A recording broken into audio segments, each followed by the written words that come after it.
taariikhda dib ugu noqdo dhulbahanto inay afrikaan wada hadlaan oo murmaan waxay bilaabatay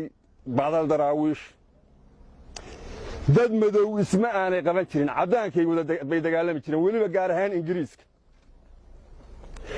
watuulaha siciid qabax turkigaan u shoolay ninkii la shuufay hadalkii waa taariikh dheer aad ugama sheekayn karo inay dad afrikaana murmaan bacdal daraawiish markii dhulbahanta jabay bay bilaabatay waxaa jirtay buugga la yiraahdo xeer daaroodka waxaa la soo bilaabay qoristiisa 1800 Soomaali oo dhan ergooyin Soomaali oo dhan ka kooban baa qorisay Soomaali oo dhan uu qusay laakiin magaciisa xeer daarood loo bixiyay waxaa lagu qoray taleexan markaa magaalaha Hindo Xasaahood la yiraahdo ayaa lagu bilaabay buugga xeer daaroodka waxaa ku jiray 525 qodob baa ku jiray buu ka koobnaa oo sida baarlamaanku la ansixiyo Soomaali oo dhan ansixisay waxaan ka